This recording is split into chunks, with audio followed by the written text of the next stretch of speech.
আসসালামু আলাইকুম রহমতুল্লাহি ওবরকাতুহু। সম্মানিত দর্শক, মৌলবাদ বা ফান্ডামেন্টালিজম একটি দেশের উন্নয়নের জন্য গজব। ইদানিংকালে সারা পৃথিবীতে মৌলবাদ বলতে সাধারণত ইসলামী এক্সট্রিমিস্টদেরকে বোঝানো হয়। অর্থাৎ সারা দুনিয়ার ধর্ম, জাতি, গোষ্ঠী, রাষ্ট্র সকলের একমাত্র টার্গেট হলো ইসলাম ধর্ম এবং এই ধর্মের অনুসারী এবং এই ধর্মের অনুসারীরা যে সকল দেশে বসবাস করে তারা। এর অনেকগুলো কারণ রয়েছে।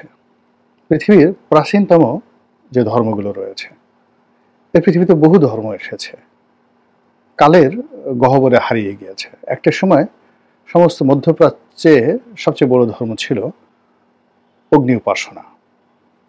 যারা এই অগ্নির উপাসনা করতেন তাদের মধ্যে ভীষণ রকম, এখন যেভাবে জঙ্গিবাদ বলা হয়, ইসলামী জঙ্গিবাদ বলা হয়, ওইরকম জঙ্গিবাদ তাদের মধ্যে ছিল।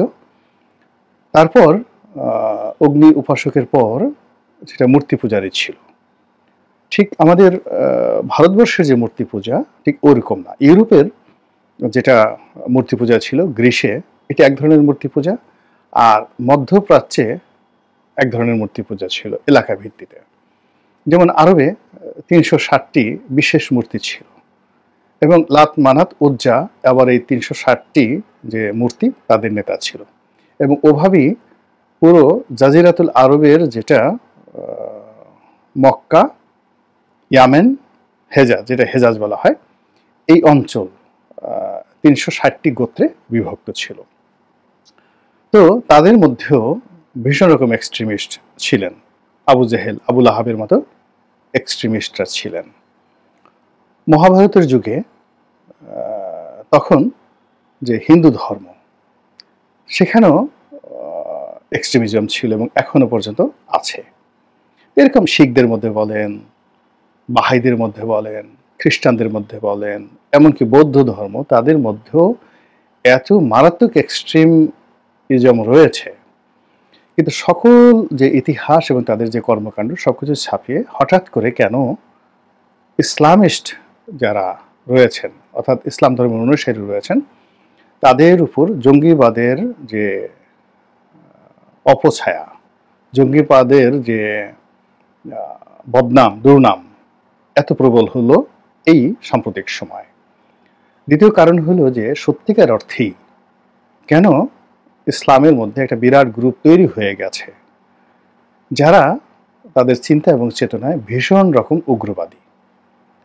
তারা মনে করছে তারাই ভেস্তে যাবেন, অন্য কেউ ভেস্তে যাবে না।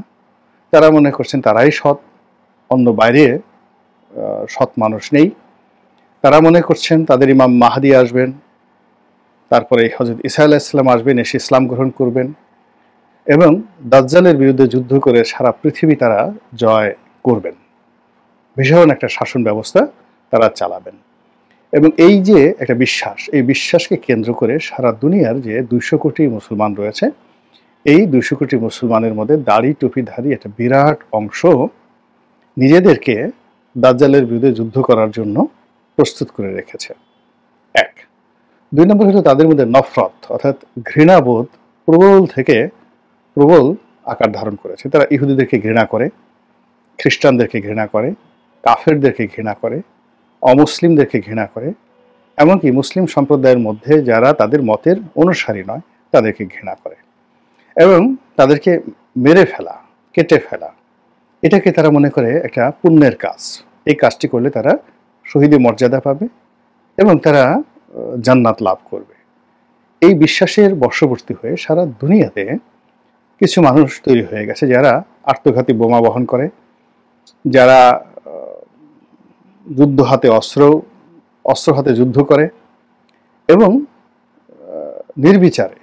নির্বিচারে এমন সব সন্ত্রাসের কর্মকাণ্ড তারা করে যা কিনা এই মুহূর্তে যাদের হাতে অর্থ রয়েছে, রাষ্ট্র ক্ষমতা রয়েছে, সভ্যতা রয়েছে, তাদের মনে রীতিমতো কিয়ামতের আতঙ্ক তৈরি হয়ে যায়। আপনারা জানেন যে গরিব মানুষের মনে কোনো ভয় ভীতি তেমন একটা থাকে না। ফসলের মাঠে জানে যে সাপ আসতে পারে, ব্যাঙ আসতে পারে, সে ঘুমিয়ে পড়ে। তারপরে বাঙ্গি ক্ষেত পাহারা দিতে গিয়ে, বেগুন ক্ষেত পাহারা দিতে গিয়ে তারা কিন্তু ঘুমিয়ে পড়ে।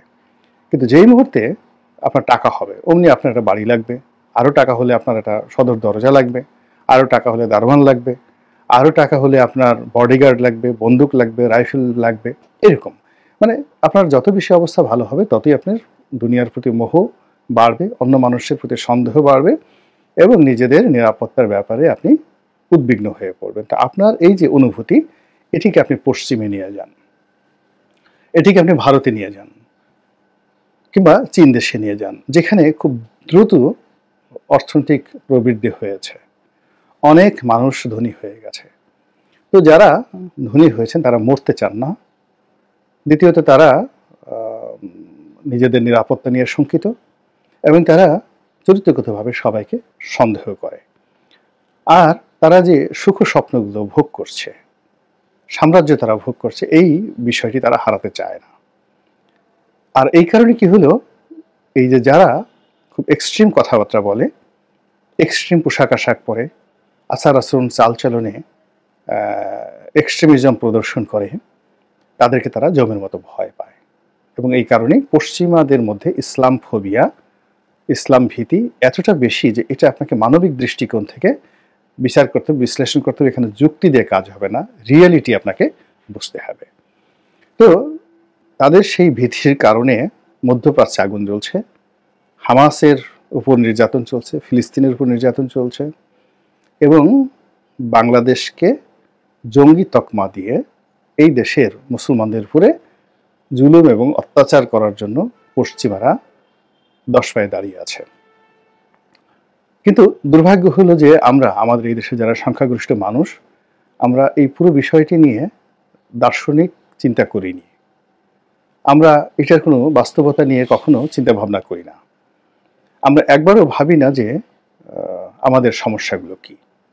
ফলে আমরা ক্রমাগতভাবে নিজেদের যে কর্মকাণ্ড, সেটা ধর্ম বলেন, আচরণ বলেন, পোশাক আশাক বলেন, খাবার দাবার বলেন, উগ্রতা বলেন, এগুলো জ্যামিতিক হারে আমরা কেবল বাড়িয়ে দিচ্ছি। আর আমরা এই কাজটা যত করছি ততই যাদের মধ্যে ইসলাম ফোবিয়া রয়েছে তারা আমাদেরকে ভয় পাচ্ছে। এই গেল এক। দ্বিতীয়ত হলো যে আমাদের দেশে যারা শাসক, আওয়ামী লীগ বিএনপির কথা বাদ দিলাম, আরও আগে, সেটা বঙ্গবন্ধুর জমানা বলেন কিংবা পাকিস্তান জমানা বলেন, তার আগে ব্রিটিশ জমানা বলেন, তারা সবাই ধর্মকে ব্যবহার করেছে, ইসলামকে ব্যবহার করেছে, উগ্রতাকে ব্যবহার করেছে, কখনো পক্ষে।